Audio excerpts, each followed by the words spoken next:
Flexi cap portfolio में कौन सा म्यूचुअल फंड्स या ईटीएफ आएगा वो इस वीडियो में डिस्कस करेंगे। साथ साथ कौन सा म्यूचुअल फंड या ईटीएफ में परसेंटेज एलोकेशन कितना होगा उसके बारे में जानेंगे। साथ ही साथ मेरा ये जो पोर्टफोलियो है वो बैक ट्रैकिंग जो डेटा अवेलेबल होता है स्मॉल केस में उसमें देखेंगे वो निफ्टी को कितना मार्जिन से बीट कर पा रहा है। कैसे आप लोगों को ये स्मॉल केस अगर आप बनाना चाहते हैं अपने पोर्टफोलियो में कैसे इसको यूज कर सकते हैं स्मॉल केस एप्लीकेशन में जाके लाइव दिखाएंगे आप लोगों के साथ। तो पूरा इंफॉर्मेटिव वीडियो होने वाला है, वीडियो को एंड तक जरूर देखिएगा। तो पहला जो ईटीएफ ये पोर्टफोलियो में शामिल है वो है Nippon India Nifty mid cap 150 index ETF.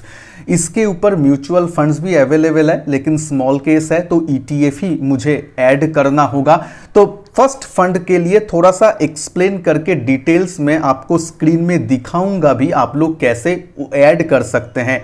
ये एप्लीकेबल है कोई भी स्टॉक या कोई भी ईटीएफ अगर आप ऐड करना चाहें तो आप ऐसे कर सकते हैं। देखिए पहले तो जो लोग बिल्कुल भी नए हैं आप लोग प्ले स्टोर में जाके स्मॉल केस जो एप्लीकेशन है ऐप को डाउनलोड कर सकते हैं। इसका डेस्कटॉप वर्जन भी है। मैं यहाँ पे मोबाइल ऐप के ही बारे में ज्यादा बात करूंगा क्योंकि ज्यादातर लोग मोबाइल में कंफर्टेबल होते हैं। तो आप ऐप प्ले स्टोर से डाउनलोड करने के बाद उसको ओपन करना है। पहले ही मैं वीडियो नंबर 0 में बताया था कि आप लोग अगर स्मॉल केस में निवेश करना चाहते हैं तो डीमैट अकाउंट होना चाहिए या कोई भी ब्रोकर के साथ आप लोगों को डीमैट अकाउंट ओपन होना चाहिए। तो जैसे ही आप स्मॉल केस एप्लीकेशन को डाउनलोड करेंगे उसके बाद लॉगिन करना होगा। लॉगिन में आप वो ब्रोकर का प्लेटफॉर्म का जो भी आपका यूजर आईडी पासवर्ड है वो देके लॉगिन कर सकते हैं।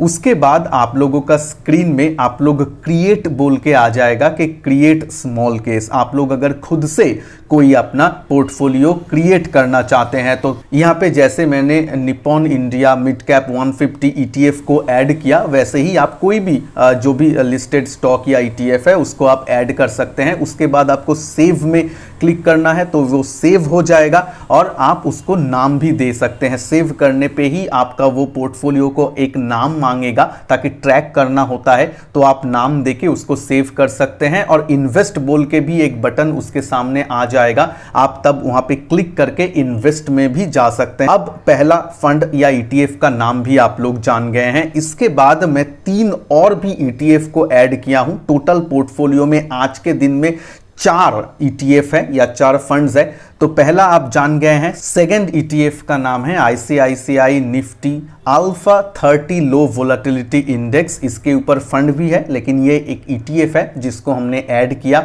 इसके बाद है निफ्टी 20 जो निप्पॉन इंडिया का ही निफ्टी 50 इंडेक्स है, उसको प्रचलित भाषा में निफ्टी 20 के नाम पे वो ज्यादा जाना जाता है। तो ये निफ्टी 50 इंडेक्स फंड ही है तो इसको हमने ऐड किया है। ये हो गया मेरा थर्ड फंड। फोर्थ और लास्ट ईटीएफ इस पोर्टफोलियो में है आईसीआईसीआई प्रूडेंशियल आईटी ईटीएफ। इसमें एलोकेशन मैंने बहुत कम रखा हूं। ये एक थीमेटिक या सेक्टोरल ईटीएफ है तो इसमें थोड़ा सा एलोकेशन आप देखेंगे कि कम हमने रखा है और इसको थोड़ा सा स्ट्रैटेजिकली हम यूज करेंगे। अब जल्द से आ जाते हैं कि पोर्टफोलियो में ये जो 4 ईटीएफ है इसमें परसेंटेज एलोकेशन क्या होगा। देखिए यहां पे हमने एकदम 50-50 अप्रोच लिया है, यानी 50% मिड कैप में एलोकेट रहेगा और 50% एकदम लार्ज कैप में एलोकेशन रहेगा। और वहां पे भी लार्ज कैप ऐसा नहीं कि नॉर्मल लार्ज कैप, वो आप जायंट कैप या फिर bluest of the blue chip बोल सकते हैं। तो ज्यादा बिग कंपनीज के ऊपर हम लोग ज्यादा फोकस करेंगे वो 50% ऑफ द पोर्टफोलियो में। तो पहला 50% एलोकेशन हम लोग निफ्टी मिड कैप जो ईटीएफ है उसमें हम 50% एलोकेशन करेंगे। आईसीआईसीआई अल्फा लो वोलेटिलिटी 30 जो इंडेक्स ईटीएफ है उसमें हम लोग 15% एलोकेशन करेंगे। निफ्टी 20 जो एक्चुअली निफ्टी 50 इंडेक्स है उसमें हम लोग एलोकेशन ज्यादा रखेंगे, 30% के आसपास एलोकेशन रखेंगे वहां पे। और जो आईटी सेक्टर है, आईटी सेक्टोरल फंड, उसमें हम लोग सिर्फ और सिर्फ 5% जो मिनिमम एलोकेशन है 5% एलोकेशन रखेंगे। 5% एलोकेशन क्यों? पहली बात है कि ये सेक्टर पहले बहुत रन हो गया है, बहुत भाग गया है लास्ट 1-1.5 साल में। उसके साथ साथ यहाँ पे जब करेक्शन आएगा तब हम पोर्टफोलियो में एलोकेशन थोड़ा सा बढ़ाने के सोचेंगे, लेकिन आज के दिन में 5% इज ओके। तो जैसे ही ये ओवरऑल पोर्टफोलियो मैंने बनाया, स्मॉल केस में नीचे आ जाता है कि लास्ट 1 ईयर में अगर बैक ट्रैक करके आप डेटा को देखेंगे तो बैक ट्रैकिंग में लास्ट 1 ईयर में यही अगर इक्वेशन में यही रेशियो में हम लोग अगर निवेश करते तो ये पोर्टफोलियो हमें कितना रिटर्न देता कंपेयर टू निफ्टी देख सकते हैं 52% के आसपास रिटर्न निकाल के दिया है, जहां पे ये पोर्टफोलियो ने 67% रिटर्न आप लोगों को निकाल के दिया है। हाँ, यहां पे आपका जो ब्रोकरेज चार्ज है, गवर्नमेंट फीस वगैरह है, वो सबको इंक्लूड नहीं किया जाता है। लेकिन अगर आप ज़ीरोधा, आप स्टॉक्स, ये सब लो ब्रोकरेज के साथ जाते हैं तो यहां पे तो डिलीवरी के ऊपर फ्री ऑफ कॉस्ट है, जीरो ब्रोकरेज लगता है, तो ब्रोकरेज के झंझट नहीं है। लेकिन गवर्नमेंट जो फीस है वो आपको देना पड़ेगा, लेकिन उसके लिए आप 1-2% थंब रूल यही बोलता है कि 1-2% आप डिडक्ट कर सकते हैं अपना ओवरऑल रिटर्न में से। तो 67% से 1-2% अगर आप रिटर्न निकाल भी दे तो भी 65% होता है, जो निफ्टी का जो 1 साल का रिटर्न है उसको एकदम हैंडसमली बीट करता है। देखिए ये पास्ट डेटा है बैक ट्रैक करके, क्योंकि जब भी आप एक पोर्टफोलियो बनाते हैं पास्ट में यही पोर्टफोलियो कैसा रिटर्न दे सकता है उसका एक धारणा चाहिए होता है। लेकिन आगे जाके हम लोग जरूर देखेंगे कैसे वो परफॉर्म करता है। और रीबैलेंसिंग, जैसे मैंने मेरा पिछले वीडियो में भी बोला था, इस सीरीज का जो पहला वीडियो है उसमें जैसे बोला, रीबैलेंसिंग भी होगा टाइम टू टाइम। अब ये तो हो गया कि इक्विटी ETF सेगमेंट, इस पोर्टफोलियो में और भी 1-2 सेगमेंट आने वाला है। यहाँ पे आईपीओ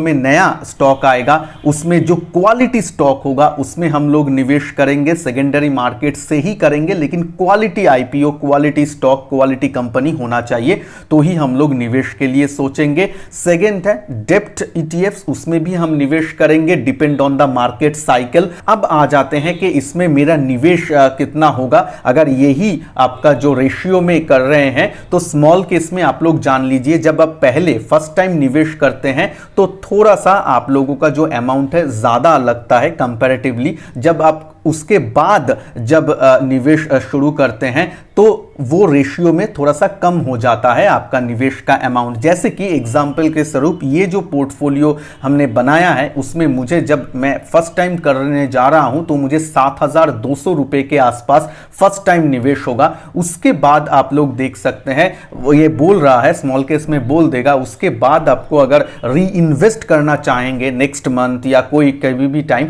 तो आपका 5,000 रुपए ही सिर्फ लगेगा। तो 5,000 रुपए में ही वो लोग इस रेशियो में ही वो पर्टिकुलर जो ETFs वगैरह है उसको पर्टिकुलर जितना आपका ETFs आएगा वो वगैरह खरीद के आपका जो ब्रोकर का डीमैट अकाउंट है उसमें ही स्टोर हो जाएगा। और यहाँ पे जब आप इसको क्रिएट करते हैं और फर्स्ट टाइम इन्वेस्ट करते हैं तो एक इंडेक्स वैल्यू दिया जाता है जिसका वैल्यू 100 होता है, और उसको आप ट्रैक कर सकते हैं, मतलब मंथली बेसिस में, वीकली बेसिस में, डेली बेसिस में आप ट्रैक कर सकते हैं वो इंडेक्स का वैल्यू कितना हुआ है। मतलब 100 से बढ़कर अगर वो 110 हुआ है इसका मतलब है 10% मुनाफा आपने इस पोर्टफोलियो से कमाया। वहीं अगर 90 हो जाता है इंडेक्स का वैल्यू, इसका मतलब है 10% लॉस हुआ है आपको इस इंडेक्स में। देखिए मैंने पहले ही ब्रोकरेज या गवर्नमेंट फीस जो होता है उसके बारे में तो बोल ही दिया है। स्मॉल केस स्पेसिफिक जो चार्ज, तो उसमें आप मान के चलिए जब आप first time small case create करते हैं तब आपको 100 रुपीज प्लस GST यही सिर्फ खर्चा आने वाला है। उसके बाद आप जितने बार रीबैलेंसिंग करेंगे या सब करेंगे वो सब आपका स्मॉल केस में कोई चार्ज नहीं लगेगा। हाँ, आपका जो ब्रोकरेज वगैरह है या फिर गवर्नमेंट फीस है, क्योंकि आप तो बैकएंड में शेयर्स या ETF खरीदेंगे ना, तो उसका जो गवर्नमेंट वाला चार्जेस वगैरह रहता है, ब्रोकरेज रहता है, वो आपको लगेगा। हालांकि मैं पहले भी बता चुका हूं, आप स्टॉक, ज़ीरोधा, एंजल ब्रोकिंग में डिलीवरी के ऊपर